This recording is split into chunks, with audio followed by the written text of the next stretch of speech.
আজ তোমাদের চোখের ত্রুটি নিয়ে আলোচনা করব। চক্ষু লেন্স অ্যাকচুয়ালি একটি দ্বি উত্তল স্থিতিস্থাপক লেন্স এবং এটি ক্রিস্টালিন নামক প্রোটিন দ্বারা তৈরি হয়। চক্ষু লেন্সটা একটা স্বচ্ছ দ্বি উত্তল স্থিতিস্থাপক এবং ক্রিস্টালিন প্রোটিন দ্বারা তৈরি।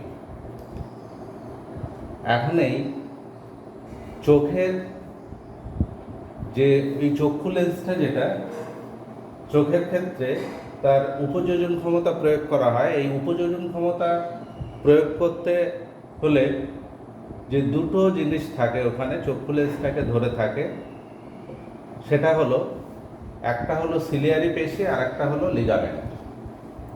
তাহলে চক্ষু লেন্সের সঙ্গে থাকে লিগামেন্ট, তারপরে থাকে সিলিয়ারি পেশি দিয়ে কোরয়েড এইভাবে আছে, পিছনে রেটিনা থাকে, সামনে কর্নিয়া। তো এখন মেনলি যেটা যে এই সিলিয়ারি পেশি এবং লিগামেন্ট, এখন দেখা যায় যে আমাদের উপযোজন ক্ষমতা যখন প্রয়োগ করি, উপযোজন ক্ষমতাটা কি? উপযোজন ক্ষমতা হচ্ছে একেবারে চোখ সম্পূর্ণ শিথিল অবস্থায় দূরের কোনো বস্তু যদি পরিষ্কার চোখের কোনো ক্লান্তি না দিয়ে দূরের বস্তুকে দেখতে পাই বিনা শ্রান্তিতে, অর্থাৎ শিথিল অবস্থায়, সিলিয়ারি পেশি যখন সম্পূর্ণ শিথিল, সেই অবস্থায় কী হয়? অসীমে অবস্থিত কোনো বস্তুকে রেটিনায় প্রতিবিম্ব গঠিত হয়। এইবার এই অসীম দূরত্ব থেকে আসা কোনো বস্তু, অর্থাৎ সমান্তরাল আলোক রশ্মি, এটা সুস্থ চোখের ক্ষেত্রে এই রেটিনায় প্রতিবিম্বটা গঠিত হয়।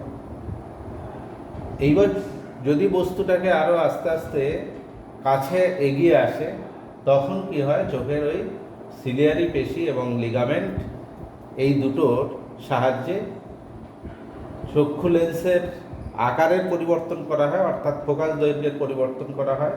ফোকাস দৈর্ঘ্যটা কী হয়? আস্তে আস্তে ছোট হয়, অর্থাৎ লেন্সের বক্রতাটা বৃদ্ধি পায়।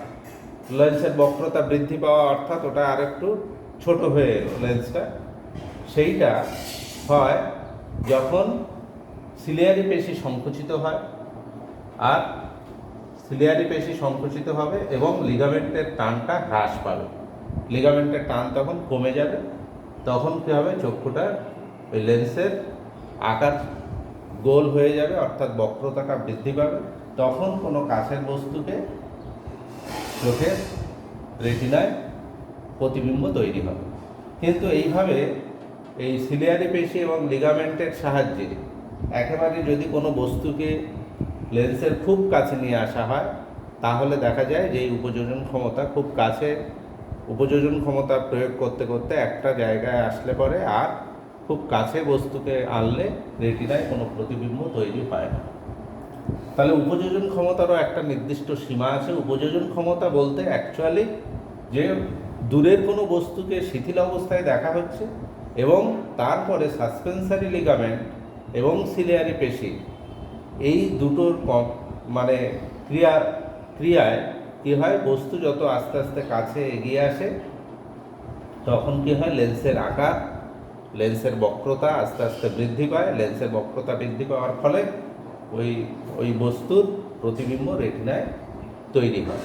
এইভাবে দেখা যায় যে কোনো চক্ষু লেন্স থেকে একটা নির্দিষ্ট দূরত্বে, সুস্থ স্বাভাবিক চোখের ক্ষেত্রে এটা 25 সেন্টিমিটার দূরত্বে এন বিন্দু 25 সেন্টিমিটার, এটা হলো সুস্থ চোখের নিকট বিন্দু। যে এর পরে আর যদি কাছে আনা যায় কোনো বস্তুকে, তাহলে উপযোজন ক্ষমতা প্রয়োগ করেও ওই বস্তুটাকে দেখা সম্ভব হয় না।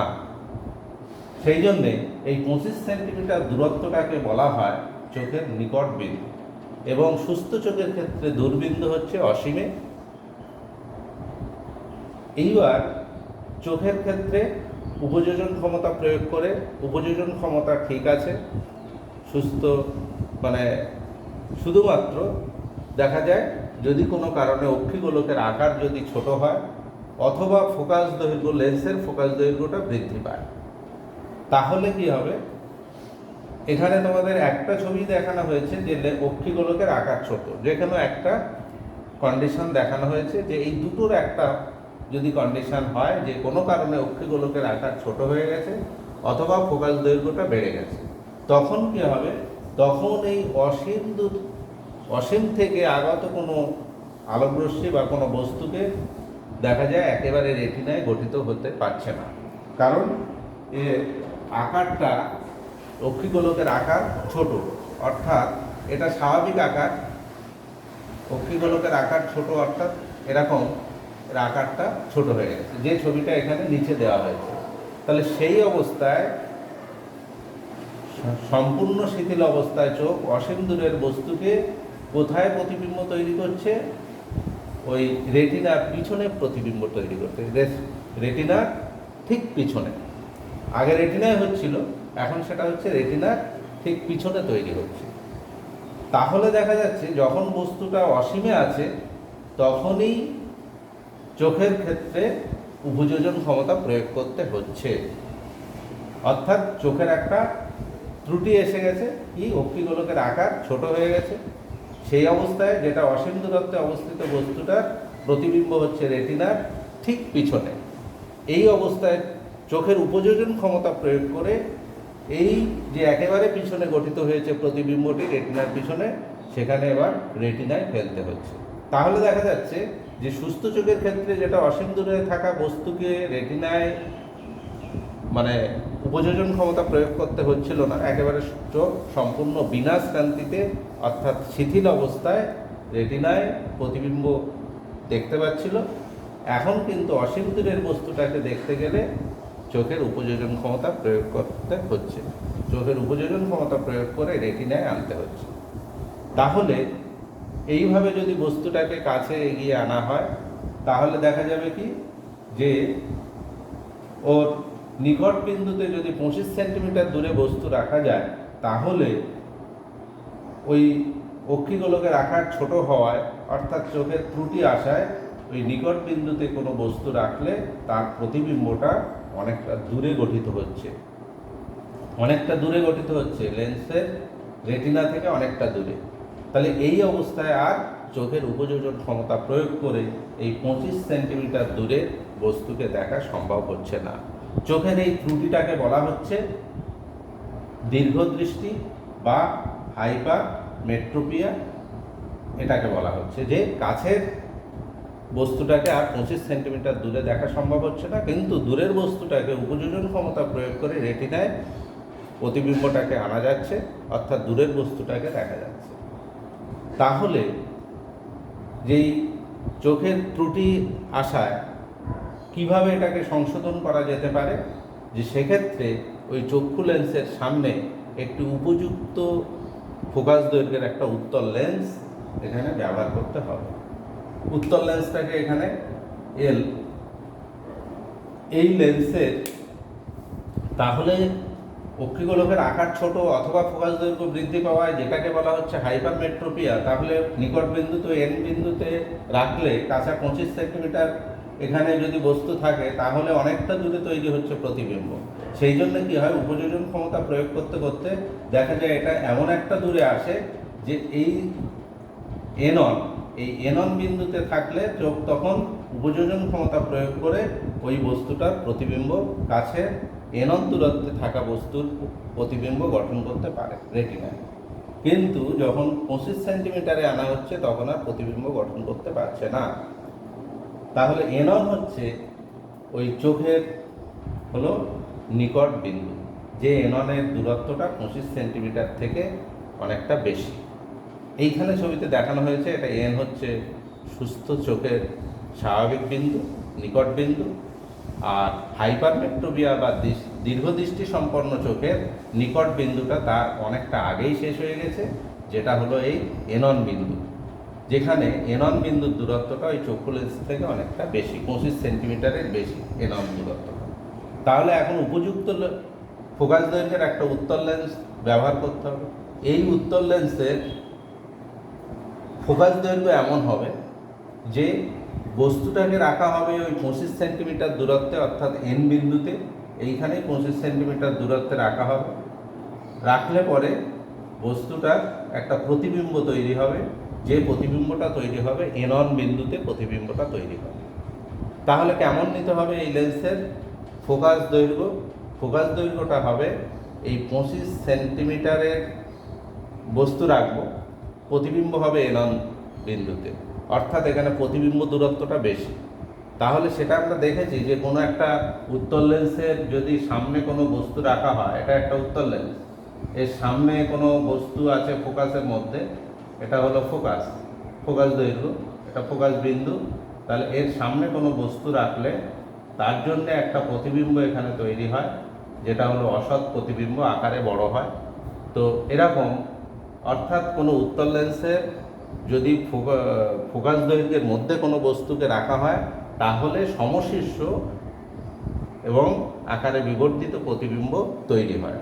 তাহলে এখানে এই এনন বিন্দু, এই লেন্স থেকে এনন বিন্দুর দূরত্ব যা হবে সেটা হলো এই লেন্সের ফোকাস দৈর্ঘ্যের মধ্যে থাকতে হবে।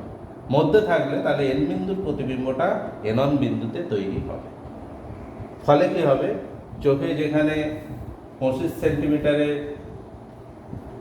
চোখে সিলিয়ারি পেশি এবং লিগামেন্টের সাহায্যে উপযোজন ক্ষমতা প্রয়োগ করে দেখা সম্ভব হচ্ছিল না, এবার কি হবে, 25 এই এন বিন্দুতে কোনো বস্তু রাখলে এই সামনে চোখে সামনে কোনো উত্তল লেন্স রেখে তাহলে ওই বস্তুর প্রতিবিম্বটা তৈরি হবে এনন বিন্দুতে।